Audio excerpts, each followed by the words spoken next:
નમસ્કાર વિદ્યાર્થી મિત્રો, માહી એજ્યુકેશનમાં આપ સૌનું હાર્દિક સ્વાગત છે.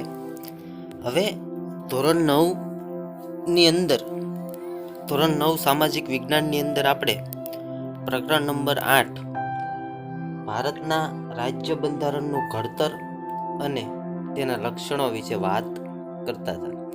એની અંદર આપણે છેલ્લા લેક્ચરમાં આમુખના જે મુખ્ય આધાર સ્તંભો છે તેના વિશે આપણે વાત કરી હતી.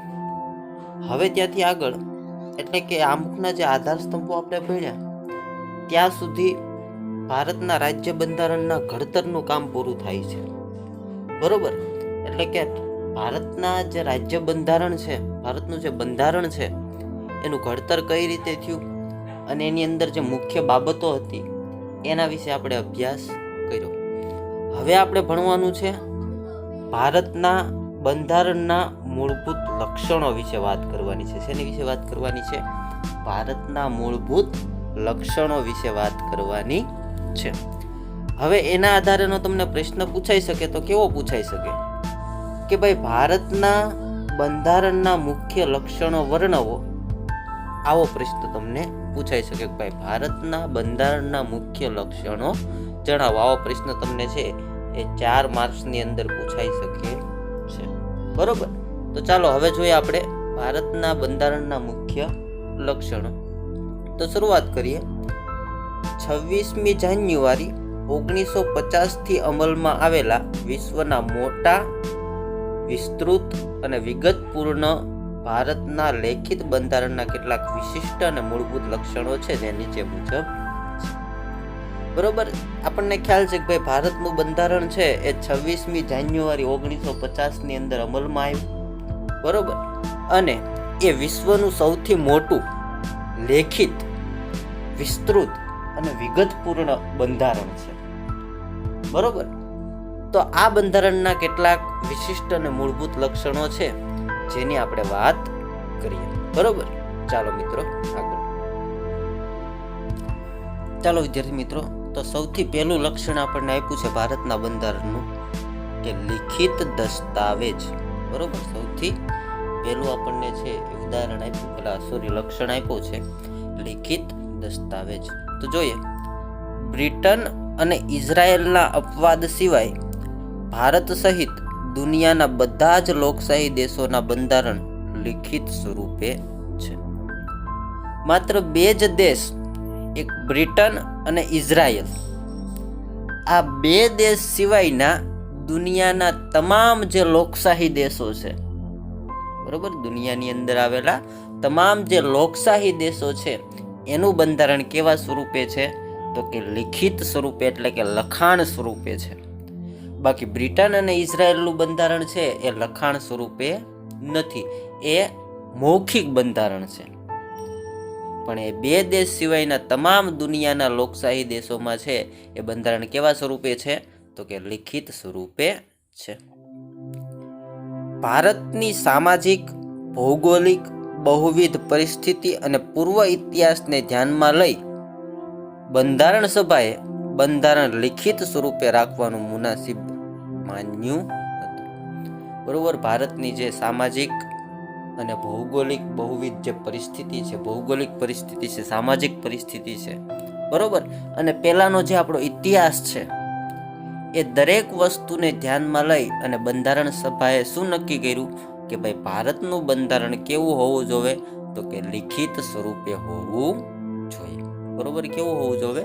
લિખિત સ્વરૂપે હોવું જોઈએ. બરોબર, તો આ છે પહેલો લક્ષણ, લિખિત દસ્તાવેજ.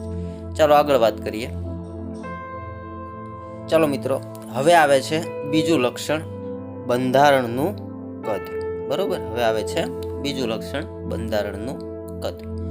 તો કે ભારતનું બંધારણ 22 ભાગોમાં વહેંચાયેલું, 395 અનુચ્છેદ એટલે કે આર્ટિકલ અને 8 પરિશિષ્ટો સાથેનું છે.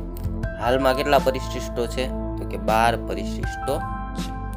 બરોબર, ભારતનું બંધારણ જ્યારે ઘડાણું, જ્યારે એનો અમલ થયો એ સમયે ભારતનું બંધારણ 22 ભાગોમાં વહેંચાયેલું હતું. કેટલા ભાગોમાં? 22 ભાગોમાં વહેંચાયેલું હતું. અને તેની અંદર 395 અનુચ્છેદો હતા, જેને આપણે આર્ટિકલ્સ પણ કહી શકીએ. બરોબર, તો અનુચ્છેદ કેટલા હતા? 395. અને પરિશિષ્ટો કેટલા હતા? તો કે 8 પરિશિષ્ટો હતા. અને જે હાલ કેટલા છે? 12 પરિશિષ્ટો છે. આ દરેકમાં છે એ સુધારો થઈ ગયો છે. 22 ભાગો હતા, એના 25 ભાગો થઈ ગયા છે. 395 અનુચ્છેદો હતા, એમાં 444 જેવા કંઈક અનુચ્છેદો થઈ ગયા છે. અને 8 પરિશિષ્ટો હતા, એના 12 પરિશિષ્ટો થઈ ગયા છે. તો આ મિત્રો આપણા માટે છે એ હેતુલક્ષી માટે ઉપયોગી બની શકે કે ભાઈ ભારતનું બંધારણ કેટલા ભાગોમાં વહેંચાયેલું છે. તો આપણે 22 ભાગો જ લખવાના. ભારતના બંધારણની અંદર કેટલા અનુચ્છેદો આવેલા છે? તો કે 395 આવેલા છે. અને ભારતના બંધારણની અંદર કેટલા પરિશિષ્ટો હતા? તો કે ભાઈ 8 પરિશિષ્ટો હતા. આગળ, આ બંધારણમાં કેન્દ્ર અને રાજ્યોની શાસન વ્યવસ્થા, કેન્દ્ર અને રાજ્ય, કેન્દ્ર એટલે કે ઉપર લેવલની સરકાર, બરોબર, અને રાજ્ય એટલે કોઈ એક રાજ્યની સરકાર, બરોબર, તો એ બંનેની શાસન વ્યવસ્થા, તેમના આંતર સંબંધો, કેન્દ્ર અને રાજ્ય વચ્ચેના સંબંધો, લોકોના મૂળભૂત હકો, લોકોના મૂળભૂત હક, ફરજો, રાજ્યનીતિના માર્ગદર્શક સિદ્ધાંતો, ન્યાયતંત્ર, ચૂંટણી પંચ, સ્થાનિક સ્વરાજ્યની સંસ્થાઓ, લઘુમતીઓ, પછાત અને વંચિત સમૂહો માટેની ખાસ જોગવાઈઓ કરવામાં આવી છે. બરોબર, આ દરેક પ્રકારની જોગવાઈઓ કરવામાં આવી છે. કેન્દ્ર અને રાજ્યની શાસન વ્યવસ્થા હોય, કેન્દ્ર અને રાજ્યના આંતર સંબંધો હોય, લોકોના મૂળભૂત હકો અધિકારો હોય, ફરજો હોય, રાજ્યનીતિના માર્ગદર્શક સિદ્ધાંતો હોય, ન્યાયતંત્ર હોય, ચૂંટણી પંચ હોય, સ્થાનિક સ્વરાજ્યની સંસ્થાઓ હોય, લઘુમતીઓ, પછાત અને વંચિત સમૂહો હોય, આ દરેક માટે ખાસ જોગવાઈઓ કરવામાં આવી છે. આ બધા વિશે આપણે આગળ ભણવાનું જ છે, બરોબર, પણ અહીંયા સામાન્ય આપણે સમજી લઈએ કે ભાઈ આ બધા વિશે છે એ ખાસ જોગવાઈઓ કરવામાં આવી છે. તેથી આપણું બંધારણ દુનિયાના અન્ય બંધારણો કરતાં લાંબુ, વિસ્તૃત અને વિશદપૂર્ણ બન્યું છે. તેથી કહી શકાય કે ભાઈ આપણું બંધારણ છે એ ખૂબ જ કેવું છે? લાંબુ છે. દુનિયાના બીજા દેશો કરતાં કેવું છે? લાંબુ છે, વિસ્તૃત છે અને વિશદપૂર્ણ આપણું બંધારણ છે.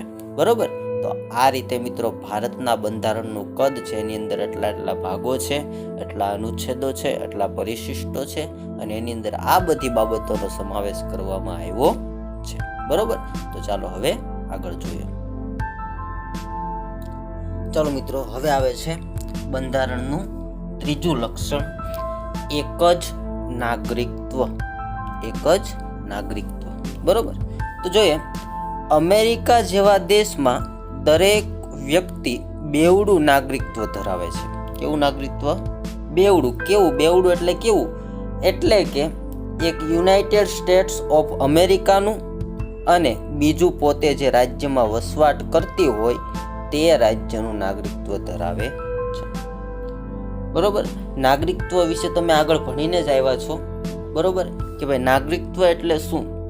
તો કે ભાઈ ભારત દેશ છે તો હું ભારત દેશનો નાગરિક છું એવું ક્યારે કહેવાય? તો કે તમારું નાગરિકત્વ ક્યાંનું? તો કે ભારતનું હોય તો. એટલે કે નાગરિકત્વનો પુરાવો આપણે જોઈએ તો નાગરિકત્વનો પુરાવો આપણું જે ચૂંટણી કાર્ડ છે એ આપે છે. બરોબર, ચૂંટણી કાર્ડ જો તમારી પાસે ભારતનું હોય તો તમે ભારતના નાગરિક છો એવું આપણે કહી શકીએ છીએ. એટલા માટે અમેરિકા જેવો દેશ છે તો આપણે એ અમેરિકાનું જે બેવડું નાગરિકત્વ છે એના આધારે આપણે ભારતનું જોઈએ તો બેવડું નાગરિકત્વ કોને કહેવાય એની વિશે વાત કરીએ આપણે. કે ભાઈ આપણે જ છીએ તો આપણે ભારતના પણ નાગરિકત્વ હોવું જોઈએ, અને ગુજરાતમાં રહીએ છીએ તો ગુજરાતનું પણ નાગરિકત્વ હોવું જોઈએ. એને બેવડું નાગરિકત્વ કહેવાય. ગુજરાતનું નાગરિકત્વ અને ભારતનું નાગરિકત્વ એવું બેવડું નાગરિકત્વ. પણ ભારતની અંદર આવું છે નહીં. આવું ક્યાં છે? અમેરિકામાં છે. ભારતની અંદર કેવું છે તો કે એક જ નાગરિકત્વ, ભારતનું તે અને ગુજરાતનું તે બંનેનું એક જ નાગરિકત્વ. એક જ, તમે ભારતના નાગરિક છો. બરોબર, પછી એમાં બીજું કોઈ નાગરિકત્વ આવતું નથી. જ્યારે ભારતના ગમે તે રાજ્યમાં આપણે રહેતા હોઈએ પરંતુ આપણે એક જ નાગરિકત્વ એટલે કે ભારતીય જ નાગરિકત્વ ધરાવીએ છીએ. બરોબર, આપણે ભારતના ગમે તે રાજ્યમાં રહેતા હોય તો પણ છે એ ભારતનું નાગરિકત્વ કેવું છે? એક જ કે ભાઈ આપણે ભારતના નાગરિક છીએ. બરોબર, આપણે ભારતનું નાગરિકત્વ ધરાવીએ છીએ. આપણે રાજ્યની અલગ નાગરિકતા જેવું કંઈ નથી. ભારતની અંદર છે એ રાજ્યની અલગ નાગરિકત્વ જેવું કાંઈ છે નહીં. ભારતમાં માત્ર જમ્મુ અને કાશ્મીરના નાગરિકો જ બેવડું નાગરિકત્વ ધરાવે છે, એક ભારતનું અને બીજું જમ્મુ કાશ્મીર રાજ્યનું. બરોબર, જો ભારતમાં પણ છે એક જ જગ્યાએ એક જ રાજ્યમાં એવું છે જ્યાં બેવડું નાગરિકત્વ છે. એ કયું રાજ્ય? તો કે જમ્મુ અને કાશ્મીર. ત્યાંના લોકોને બેવડું નાગરિકત્વ છે, એક ભારતનું અને એક જમ્મુ કાશ્મીર રાજ્યનું. બરોબર, તો આ હેતુલક્ષી માટે આપણે પૂછાઈ શકીએ કે ભાઈ ભારતનું કયું એવું રાજ્ય છે કે જ્યાં બેવડું નાગરિકત્વ લોકો ધરાવે છે? તો કે કયું? તો કે જમ્મુ અને કાશ્મીર રાજ્ય. બરોબર, તો મિત્રો આ થયું ત્રીજો લક્ષણ, એક જ નાગરિકત્વ. બરોબર, અને આમાંથી આપણને હેતુલક્ષી પ્રશ્ન પણ પૂછાઈ શકે એવો છે. બરોબર, ચાલો હવે આગળ જોઈએ. ચાલો મિત્રો, હવે આગળ ચોથો લક્ષણ, મજબૂત કેન્દ્રવાળું સમવાય તંત્ર. મજબૂત કેન્દ્રવાળું સમવાય તંત્ર જોઈએ તો એની અંદરથી આવો પ્રશ્ન નીકળી શકે કે ભાઈ ભારતીય બંધારણ સમવાયી છે, ચર્ચા કરો. બરોબર, ભારતીય બંધારણ છે એ કેવું છે? સમવાયી છે, ચર્ચા કરો. તો જોઈએ, ભારતના બંધારણમાં ક્યાંય સમવાય એટલે કે ફેડરલ શબ્દનો ઉપયોગ થયો નથી. ભારતની અંદર ક્યાંય પણ છે એ સમવાય એટલે શું? તો કે ભાઈ એકલું. બરોબર, એવા શબ્દનો ક્યાંય ઉપયોગ થયો નથી. બંધારણ ભારતને રાજ્યોનો સંઘ એટલે કે યુનિયન ઓફ સ્ટેટ તરીકે વર્ણવે છે. બંધારણ ભારતને કેવી રીતે વર્ણવે છે?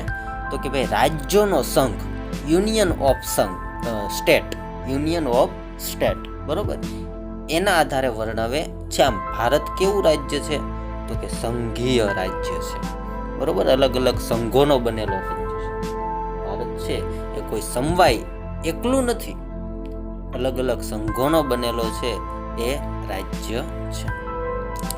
સંઘ શબ્દ દ્વારા ભારતમાં સંઘ એટલે કે કેન્દ્ર અને એકમ રાજ્યો વચ્ચે ક્યારેય પણ બદલી ન શકાય તેવા કાયમી સંબંધોની લેખિત સ્વરૂપે બંધારણમાં સ્પષ્ટતા કરવામાં આવી છે. ભારતના બંધારણની અંદર સ્પષ્ટતા કરવામાં આવી છે કે ભાઈ સંઘ અને એકમ રાજ્યો એટલે કે ભારતીય સંઘ એટલે કે ભારતનું કેન્દ્ર અને જેના એકમ રાજ્યો છે એના વચ્ચે ક્યારેય બદલી ન શકાય તેવા કાયમી સંબંધોની લેખિત સ્વરૂપે બંધારણમાં છે એ સ્પષ્ટતા કરવામાં આવી છે. બરોબર, તો આગળ જોઈએ. ચાલો આગળ જોઈએ. એકમ રાજ્યોને કેન્દ્રથી છૂટા પાડવાનો અધિકાર નથી. કોઈ પણ રાજ્યો ભારતની અંદર અત્યારે તમે જુઓ તો ભારતની અંદર 29 રાજ્યો છે. એ 29માંથી 29 રાજ્યોને કોઈ પણ એક રાજ્યને કેન્દ્રથી અલગ આપણે છૂટો પાડી શકતા નથી. એવી જોગવાઈ ક્યાં કરી છે? બંધારણમાં કરી છે. સંઘ સરકારને કેટલીક વિશેષ અને ચડિયાતી સત્તાઓ આપવામાં આવી છે. બરોબર, સંઘ સરકારને છે એ રાજ્ય સરકાર કરતા થોડીક વિશેષ અને ચડિયાતી સત્તાઓ આપવામાં આવી છે. કેન્દ્ર સરકાર અને પ્રાદેશિક રાજ્ય સરકારો વચ્ચે સત્તાની સ્પષ્ટ વહેંચણી કરવામાં આવી છે. કેન્દ્ર સરકાર અને રાજ્ય સરકાર વચ્ચે સત્તાની અલગ અલગ વહેંચણી કરવામાં આવી છે કે ભાઈ આ સત્તા કેન્દ્ર સરકારની, આ સત્તા રાજ્ય સરકારની, એવી અલગ અલગ વહેંચણી કરવામાં આવી છે, જેથી રાજ્ય સરકાર પોતાના જ પ્રદેશ ઉપર પોતાના કાર્યક્ષેત્રના અનુસંધાને પોતાના કાયદાઓ ઘડી શકે છે. બરોબર, તેથી રાજ્ય સરકાર છે એ પોતાના પ્રદેશમાં અને પોતાના કાર્યક્ષેત્રના અનુસંધાને જ પોતે કાયદા ઘડી શકે છે, બરોબર. એની બહારના કાયદા છે એ રાજ્ય સરકાર કરી શકતી નથી. કેન્દ્ર અને રાજ્યો વચ્ચે સત્તાના વિભાજન થકી બંધારણમાં બક્ષવામાં આવેલ સત્તાઓ ભોગવે છે, બરોબર. કેન્દ્ર અને રાજ્ય સરકાર છે એ સત્તાનું વિભાજન, બરોબર, એ થયું છે કેના આધારે? તો કે બંધારણની આધારે. બંધારણના આધારે જે સત્તાઓ બક્ષવામાં આવી છે, બંધારણના આધારે જે સત્તાઓ આપવામાં આવી છે, એના આધારે જ તે સત્તાઓ ભોગવે છે. સમવાયી તંત્રમાં તટસ્થ, નિષ્પક્ષ અને સ્વતંત્ર ન્યાયતંત્ર છે, જે કેન્દ્ર અને રાજ્યો વચ્ચે સત્તાના અને કાર્યોના વિભાજનના સંદર્ભ કોઈ મડાગાંઠ ઊભી થાય તો તે રાજ્યનું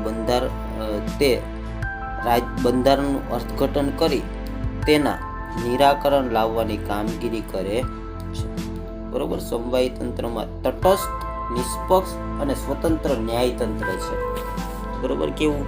તટસ્થ, એક જ બાજુ, કોઈ બાજુને એવું નહીં, તટસ્થ છે. પછી નિષ્પક્ષ, કોઈ પણ પ્રકારનો એને પક્ષ નથી. પછી સ્વતંત્ર, એ પોતે પોતાની રીતે સ્વતંત્ર છે, એવું ન્યાયતંત્ર આપવામાં આવ્યું છે, જે કેન્દ્ર અને રાજ્ય વચ્ચે સત્તાના અને કાર્યોના વિભાજનના સંદર્ભે કોઈ મડાગાંઠ એટલે કે મતભેદ ઊભો થાય.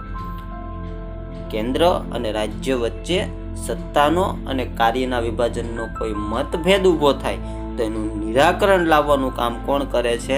તો કે ન્યાયતંત્ર કરે છે, બરોબર. તો આવો પ્રશ્ન 1 માર્ક માટે હેતુલક્ષીમાં પૂછાઈ શકે કે ભાઈ કેન્દ્ર અને રાજ્યો વચ્ચે સત્તાના અને કાર્યોના વિભાજનના સંદર્ભે કોઈ મડાગાંઠ ઊભી થાય તો એનું નિરાકરણ લાવવાનું કામ કોણ કરે છે?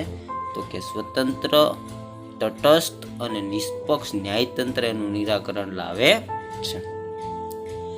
ભારતના કેન્દ્ર અને રાજ્યો વચ્ચે સત્તાનું સ્પષ્ટ અને વિશદ વિભાજન કરવામાં આવ્યું છે, જે માટે 3 યાદીઓ બંધારણમાં મૂકવામાં આવી છે, બરોબર. આપણે જોયું કે ભાઈ કેન્દ્ર અને રાજ્ય વચ્ચે સત્તાનું વિભાજન કરવામાં આવ્યું છે. એ વિભાજન કરવા માટે અલગ અલગ 3 યાદીઓ બંધારણમાં મૂકવામાં આવી છે, બરોબર, કે જે કેન્દ્ર અને રાજ્ય વચ્ચેની સત્તાનું શું કરે છે? વિભાજન કરે છે. તો આ 3 યાદીઓ વિશે આપણે જોઈએ, બરોબર. ચાલો હવે તો આપણે એ 3 યાદીઓ વિશે ચર્ચા કરીએ. હવે આ 3 યાદીઓને આધારે પ્રશ્ન નીકળી શકે 3 માર્કનો. જો મિત્રો, સંઘ અને રાજ્યો વચ્ચે કાર્યો અને સત્તાની વહેંચણી સંક્ષેપમાં વર્ણવો. આવો 3 માર્કનો પ્રશ્ન નીકળી શકે, બરોબર. આપણો જે પહેલો પ્રશ્ન છે એ તો બરોબર જ છે કે ભાઈ છે એ આપણે ભારતના બંધારણના લક્ષણો, બરોબર, એની અંદરથી આ બધા પ્રશ્ન નીકળી શકે. તો જોઈએ આપણે. સૌથી પહેલી યાદી છે કેન્દ્ર યાદી એટલે કે સંઘ યાદી, બરોબર. સૌથી પહેલી યાદી છે કેન્દ્ર યાદી એટલે કે સંઘ યાદી. સંઘ યાદીમાં કુલ 97 જેટલા વિષયોનો સમાવેશ કરવામાં આવ્યો છે. જ્યાં કેન્દ્ર યાદી છે, સંઘ યાદી છે, એની અંદર કુલ કેટલા વિષયોનો સમાવેશ કરવામાં આવ્યો છે? તો કે 97 વિષયોનો સમાવેશ કરવામાં આવ્યો છે. આ પ્રશ્ન તમને હેતુલક્ષી માટે આઈએમપી ગણી શકીએ કે ભાઈ સંઘ યાદીમાં કેટલા વિષયોનો સમાવેશ કરવામાં આવ્યો છે? તો કે 97 વિષયોનો સમાવેશ કરવામાં આવ્યો છે, જેમાં કાયદો ઘડવાની સંપૂર્ણ સત્તા સંસદ ધરાવે છે. સંઘ યાદીમાં કાયદો ઘડવાની સત્તા કોની પાસે હોય છે? સંસદ પાસે હોય છે. તો આ પણ યાદ રાખવાનું આપણે હેતુલક્ષી માટે કે ભાઈ સંઘ યાદીમાં એટલે કે સંઘ સત્તામાં કાયદો ઘડવાની સત્તા કોની પાસે છે? તો કે ભાઈ સંસદ પાસે છે. હવે 97 વિષયોમાંથી અમુક વિષયો આપણને આપ્યા છે, તો જોઈએ આપણે. સંરક્ષણ છે, વિદેશી બાબતો છે, અણુશક્તિ, નાણું, વીમો, બેન્કિંગ, તાર ટપાલ, રેલવે વગેરે જેવા વિષયો કઈ યાદીમાં છે? તો કે ભાઈ સંઘ યાદીમાં છે. આ બધા બાબતોની જે સત્તા છે, આ બધા બાબતોને જે કાયદા ઘડવાની સત્તા છે, આ બધી બાબતોના જે કાર્યો છે, એ બધું કોના હાથમાં હોય છે? તો કે કેન્દ્રના હાથમાં હોય છે, સંઘના હાથમાં હોય છે. એટલે આ બધા વિષયોનો સમાવેશ કેમાં કર્યો છે? સંઘ યાદીમાં એટલે કે કેન્દ્ર યાદીમાં કર્યો છે. બરોબર મિત્રો, તો ચાલો આમાંથી આપણને હેતુલક્ષી ઘણા બધા 1-2 પ્રશ્નો નીકળી શકે એમ છે. બરોબર, તો આપણે પાકા કરી લઈશું. બરોબર, ચાલો હવે આગળ જોઈએ. ચાલો હવે આવે છે રાજ્યોની યાદી. બરોબર, પેલું હતું સંઘ યાદી, કેન્દ્ર યાદી, હવે આવે છે રાજ્યોની યાદી, જેમાં 66 જેટલા વિષયોનો સમાવેશ કરવામાં આવ્યો છે. બરોબર, આ રાજ્ય યાદીની અંદર કેટલા, તો કે 66 જેટલા વિષયોનો સમાવેશ કરવામાં આવ્યો છે. તો આપણને હેતુલક્ષી માટે પૂછાય છે કે ભાઈ છે એ રાજ્ય યાદીમાં કેટલા વિષયોનો સમાવેશ કરવામાં આવ્યો છે, તો કે 66 વિષયોનો સમાવેશ કરવામાં આવ્યો છે. જેમના પર કાયદો ઘડવાની સંપૂર્ણ સત્તા રાજ્યોની ધારાસભાઓ એટલે કે વિધાનસભા ગૃહો ધરાવે છે. આના પર છે એ કાયદો ઘડવાની સંપૂર્ણ સત્તા કોની પાસે હોય છે, તો કે રાજ્યોમાં આવેલી ધારાસભાઓ અથવા તો વિધાનસભા ગૃહોના હાથમાં હોય છે. વિધાનસભાઓ છે એ આ વિષયો ઉપર કાયદો ઘડે છે. આ વિષયોમાં કેવી કેવી બાબતો, તો કે કાયદો અને વ્યવસ્થા, શિક્ષણ, સ્થાનિક સ્વરાજ્યની સંસ્થાઓ, કૃષિ સિંચાઈ, આરોગ્ય, ભૂમિ, રાજ્યોનો આંતરિક વેપાર વાણિજ્ય વિષયક સેવાઓનો સમાવેશ થાય છે. બરોબર, આ રાજ્ય યાદીમાં આવી બધી વ્યવસ્થાનો સમાવેશ થાય છે, આવી બધી સત્તાનો સમાવેશ થાય છે કે ભાઈ કાયદો અને વ્યવસ્થા છે, શિક્ષણ છે, સ્થાનિક સ્વરાજ્યની સંસ્થાઓ છે, કૃષિ સિંચાઈ, આરોગ્ય અને ભૂમિ, રાજ્યોનો આંતરિક વેપાર વાણિજ્ય વિષયક સેવાઓ હોય તો એ બધાનો સમાવેશ આ યાદીમાં થાય છે. જો કેન્દ્રને લાગે કે રાજ્યમાં કાયદો અને વ્યવસ્થા પડી ભાંગ્યા છે તો રાજ્યની સંમતિ સાથે કે રાજ્યની મરજી વિરુદ્ધ જઈને કેન્દ્ર તે રાજ્યમાં કેન્દ્રીય અનામત પોલીસ દળોને મોકલી શકે છે. જો કેન્દ્રને એમ લાગે કે ભાઈ રાજ્યમાં કાયદો અને વ્યવસ્થા જળવાતી નથી, કાયદો અને વ્યવસ્થા ભાંગી પડ્યા છે, તો રાજ્યની મંજૂરી લે અથવા તો રાજ્યની મંજૂરી ન લે તો પણ ચાલે. એટલે કે રાજ્યની મંજૂરીથી અથવા તો રાજ્યની મંજૂરી વિરુદ્ધ પોલીસ દળને છે એ કેન્દ્રએ જે અનામત રાખેલું જે પોલીસ દળ હોય એને રાજ્યમાં છે એ મોકલી શકે છે. શા માટે, તો કે કાયદો અને વ્યવસ્થા જાળવવા માટે. બરોબર, તો આ સત્તા છે એ વિશેષ સત્તા કહેવાય. કોની પાસે, કેન્દ્ર પાસે. આપણે જોયું ને આગળ કે ભાઈ કેન્દ્રને છે વિશેષ સત્તાઓ આપવી, તો આ કેન્દ્રની વિશેષ સત્તાઓ છે. બરોબર, તો આ મિત્રો થઈ બીજી યાદી, રાજ્યોની યાદી. બરોબર, તો આમાંથી આપણને હેતુલક્ષી નીકળી શકે એમ છે. બરોબર, તો આ આપણે પાકું કરી લઈશું. ચાલો મિત્રો, હવે આવે છે ત્રીજી યાદી, સંયુક્ત યાદી. પહેલી કેન્દ્ર યાદી, બીજી રાજ્ય યાદી અને હવે આવે છે સંયુક્ત યાદી. તો જોઈએ, સંયુક્ત યાદીમાં 47 જેટલા વિષયોનો સમાવેશ કરવામાં આવ્યો છે. બરોબર, સંયુક્ત યાદીની અંદર કેટલા વિષયો, 47 જેટલા વિષયોનો સમાવેશ કરવામાં આવ્યો છે. તો આ આપણો હેતુલક્ષી પ્રશ્ન છે કે ભાઈ સંયુક્ત યાદીમાં કેટલા વિષયોનો સમાવેશ કરવામાં આવ્યો છે, તો કે 47 વિષયોનો સમાવેશ કરવામાં આવ્યો છે. જેમના પર કાયદો ઘડવાની સત્તા કેન્દ્ર અને રાજ્ય બંને ધરાવે છે. જેમના પર કાયદો ઘડવાની સત્તા કોણ કોણ, રાજ્ય અને કેન્દ્ર બંને ધરાવે છે. પરંતુ જ્યારે રાજ્યોના કાયદામાં વિવાદ કે સંઘર્ષ ઊભો થાય ત્યારે ત્યાં કેન્દ્રનો કાયદો ચડિયાતો અને સર્વોપરી ગણાય છે.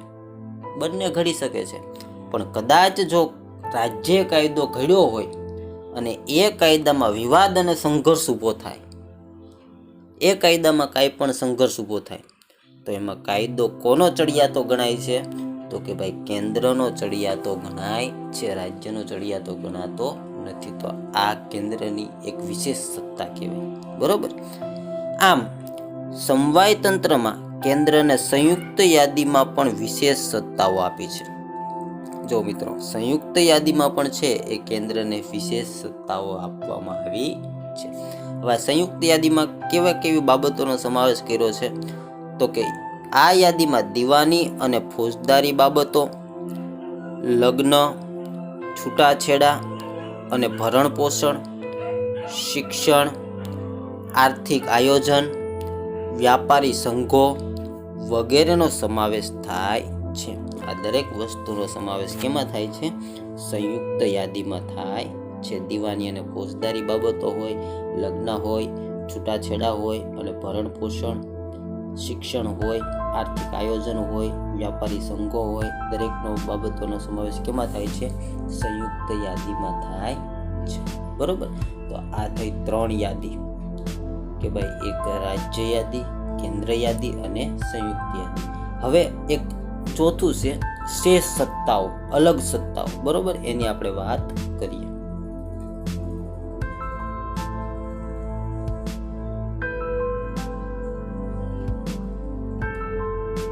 ચાલો હવે આવે છે શેષ સત્તાઓ. જોઈએ શેષ સત્તાઓમાં શું છે, તો કે જે વિષયોમાં કેન્દ્ર અને રાજ્યો વચ્ચેની સત્તાની સ્પષ્ટ વહેંચણી થઈ શકી ન હોય તે વિષયોનો સમાવેશ શેષ સત્તાઓમાં કરવામાં આવ્યો છે. હવે ઘણી બધી સત્તાઓ એવી પણ હોય કે જે સત્તાઓમાં કેન્દ્ર અને રાજ્ય વચ્ચે સ્પષ્ટ વહેંચણી થઈ શકી ન હોય. બરોબર, તેવી દરેક સત્તાઓનો સમાવેશ કેમાં કર્યો છે? શેષ સત્તાઓમાં કર્યો છે. આ વધારાના વિષયો કે શેષ સત્તાઓમાં કાયદો ઘડવાની કે તેમાં ફેરફાર કરવાની સંપૂર્ણ સત્તા કેન્દ્ર સરકારને એટલે કે સંસદને છે. આ જે શેષ સત્તાઓ છે એ શેષ સત્તાઓના આધારે કાયદા ઘડવાની કે કાયદામાં ફેરફાર કરવાની સત્તા કોની પાસે છે? કેન્દ્ર એટલે કે સંઘ સરકાર પાસે છે, સંસદ પાસે છે. ભારતમાં કેન્દ્ર અને રાજ્યો વચ્ચે નાણાકીય સાધનોની પણ વહેંચણી કરવામાં આવી છે. બરોબર, ભારતમાં કેન્દ્ર અને રાજ્ય વચ્ચે છે એ નાણાકીય એટલે કે નાણું, પૈસા ક્યાંથી મળે, બરોબર, એવા સાધનોની પણ વહેંચણી કરવામાં આવી છે. તો કે અખબારી જકાત છે, આયાત નિકાસ જકાત છે, આવકવેરો વગેરે વધુ આવક ધરાવતા કરવેરા કેન્દ્રને ફાળવવામાં આવ્યા છે. જેમાંથી વધુ આવક મળે છે અખબારી જકાત છે, આયાત નિકાસ જકાત છે, આવકવેરો છે. આ બધું કોના હાથમાં છે? તો કે કેન્દ્રને મળે છે. આ બધા આવક કોને મળે છે? કેન્દ્રને. જ્યારે વેચાણ વેરો, મનોરંજન વેરો, મહેસૂલ, શિક્ષણ વેરો જેવી ઓછી આવક ધરાવતા સાધનોનો રાજ્યોને ફાળવવામાં આવ્યા છે. બરોબર, જેમાંથી ઓછી આવક મળે છે, વેચાણ વેરો છે, મનોરંજન વેરો છે, મહેસૂલ છે, શિક્ષણ વેરો છે. આ બધું કોના હાથમાં છે? આ બધા પૈસા કોને મળે છે? આ બધી આવક કોને મળે છે? તો કે રાજ્યોને મળે છે. તેથી રાજ્યોએ કેન્દ્ર પાસેથી ગ્રાન્ટ સ્વરૂપે આર્થિક સહાયનો આધાર રાખવો પડે છે. તેથી રાજ્યોને જે એની આવક થાય છે એનાથી પૂરું થતું નથી. તેથી એને કેન્દ્ર પાસેથી ગ્રાન્ટનો છે એ શું કરવો પડે છે? તો કે આધાર રાખવો પડે છે, એની પાસેથી સહાય મેળવવી પડે છે, ત્યારે રાજ્યનું સરખું સંચાલન થઈ શકે છે. સ્વાભાવિક છે, કારણ કે છે એ વધુ આવકવાળા બધા સાધનો કોની પાસે છે? કેન્દ્ર પાસે છે, અને ઓછી આવકવાળા રાજ્ય પાસે છે, એટલે રાજ્યને જરૂર પડે. બરોબર, એટલા માટે એને કેન્દ્ર પર આધાર રાખવો પડે છે. બરોબર, તો આ થઈ ચોથી શેષ સત્તાઓ. તો મિત્રો આ રીતે આપણે છે એ બંધારણના છે એ લક્ષણો, બરોબર, એ લક્ષણોમાં આપણે છે એ 4 લક્ષણો જોયા. બરોબર, હવે આપણે છે એની પછીના લક્ષણ વિશે વાત કરીએ.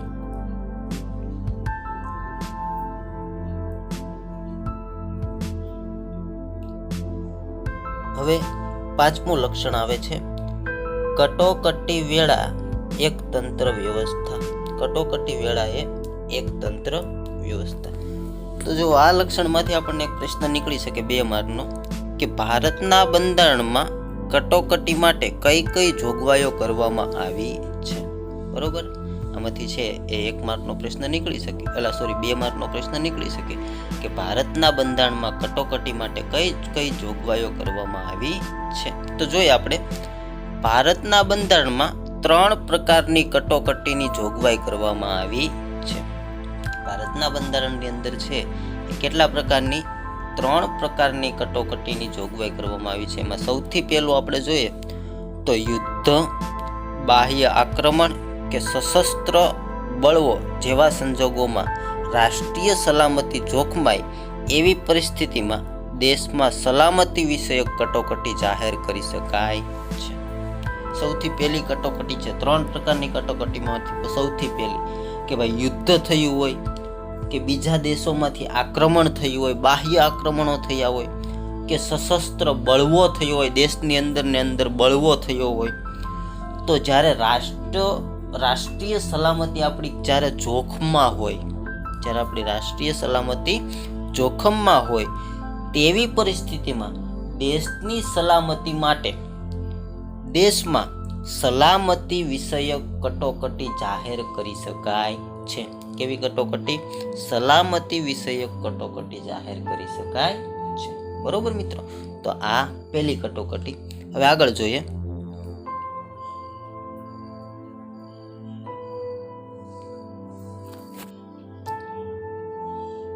ચાલો હવે આગળ બીજી કટોકટી, તો કે રાજ્યમાં કાયદો અને વ્યવસ્થાની પરિસ્થિતિ ભાંગી પડી હોય અથવા બંધારણીય જોગવાઈઓ અનુસાર રાજ્યની સરકાર ચાલી શકે એમ ન હોય ત્યારે કેન્દ્ર સરકાર બંધારણીય કટોકટી જાહેર કરી શકે છે અને રાષ્ટ્રપતિ શાસન રાજ્યમાં લાગુ પાડી શકે છે.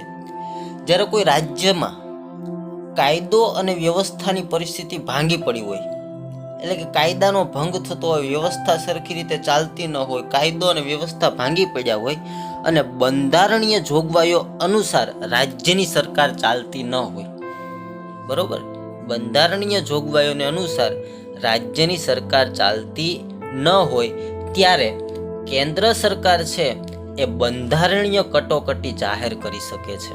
કેવી કટોકટી? બંધારણીય કટોકટી જાહેર કરી શકે છે અને રાજ્યમાં કોનું શાસન? તો કે ભાઈ રાષ્ટ્રપતિ શાસન લાગુ પડે છે. બરોબર, કોઈ પણ રાજ્ય હોય તો રાજ્યની અંદર છે એ કાયદો અને વ્યવસ્થા ભાંગી પડ્યા હોય, બંધારણીય જોગવાઈઓ અનુસાર રાજ્ય સરકાર ચાલતી ન હોય તો રાજ્યની અંદર છે એ બંધારણીય કટોકટી લાગુ પડે છે અને રાજ્યમાં રાષ્ટ્રપતિ શાસન લાગુ પડે છે. આપણું ગુજરાત રાજ્ય છે તો ગુજરાત રાજ્યની અંદર 5 વાર રાષ્ટ્રપતિ શાસન લાગેલું છે. બરોબર, 5 વાર રાષ્ટ્રપતિ શાસન લાગેલું છે. તો આ બીજી થઈ બંધારણીય ટૂંકમાં છે એ કટોકટી. હવે આવે છે ત્રીજી કટોકટી કે સતત ભાવ વધારાના કારણે નાણાંના મૂલ્યમાં ઝડપથી ધોવાણ થતું હોય ત્યારે નાણાકીય કટોકટી જાહેર કરી શકાય છે. સતત ભાવ વધારો થતો હોય, નાણાંના મૂલ્યનું ટૂંકમાં ઝડપથી ધોવાણ એટલે કે નાણાંનું મૂલ્ય ઝડપથી નીચે જતું હોય અને દેશ પાસે આવકનો કોઈ સ્ત્રોત બચતો ન હોય, આવક ઘટી જતી હોય અને છે એ દેશ પાસે પૈસાની અછત થતી હોય ત્યારે દેશમાં કઈ? તો કે ભાઈ નાણાકીય કટોકટી જાહેર કરી શકાય છે. પણ ભારત દેશ એવો છે કે જેની અંદર ક્યારેય છે એ નાણાકીય કટોકટી લાગી નથી. બરોબર, જ્યારે દેશ ભિક્ષુભાઈ બની જતો હોય છે, બરોબર, ત્યારે આ કટોકટી લાગતી હોય. પણ ભારત દેશની અંદર દયા છે કે ભાઈ ભારતમાં ક્યારેય નાણાકીય કટોકટી લાગી નથી. બરોબર, તો આ રીતે આપણે 3 કટોકટી જોઈએ. એક રાષ્ટ્રીય કટોકટી, બીજી બંધારણીય કટોકટી અને ત્રીજી છે નાણાકીય કટોકટી. આમ કટોકટીની આ 3 જોગવાઈઓ હેઠળ આપણું સમવાય તંત્ર એકંદરે એકતંત્રી વ્યવસ્થામાં ફેરવાઈ જાય છે. તેટલા સમયગાળા પૂરતું સમવાય તંત્ર સ્થગિત થઈ જાય છે. જ્યારે આ કટોકટી લાગે છે ત્યારે દેશનું સમવાય તંત્ર કેવું થઈ જાય છે? સ્થગિત થઈ જાય છે. બરોબર, ક્યાંય છે એ આગળ કામ ચાલતું નથી, સંચાલન ટૂંકમાં છે એ સ્થગિત થઈ જાય છે. તો આ થઈ કટોકટીની જોગવાઈ. બરોબર, તો મિત્રો આ રીતે આપણે છે એ ભારતના બંધારણના 5 જેટલા પ્રકાર જોયા. બરોબર, ભારતના બંધારણના 5 પ્રકાર જોયા. હજી આગળ છે એ આપણે ભારતના બંધારણના 5 પ્રકાર નહીં, ભારતના બંધારણના 5 લક્ષણો જોયા. હજી આગળ આપણે છે એ ભારતના બંધારણના લક્ષણો વિશે વાત કરવાની છે, પણ તે આપણે આવતા લેક્ચરની અંદર ભારતના બંધારણના આગળના લક્ષણોની વાત કરશું. આ એટલું છે એ જે આપણે 5 લક્ષણો ભણ્યા એ 5 લક્ષણો બધાએ તમારી બુકમાં છે ઉતારી લેવાના છે. એની અંદરથી કેવા કેવા પ્રશ્નો નીકળી શકે તે પણ આપણે ચાલુમાં જોતા ગયા છીએ. તો એ પ્રશ્નો પણ છે એ આપણે મગજમાં બેસાડી લેવાના છે અને આ 5 લક્ષણો તમારે છે એ બુકમાં ઉતારી અને પાકા કરી લેવાના છે. બરાબર, ચાલો આગળનું આપણે છે એ આવતા લેક્ચરમાં અભ્યાસ કરશું. બરાબર, ચાલો મિત્રો, થેન્ક યુ.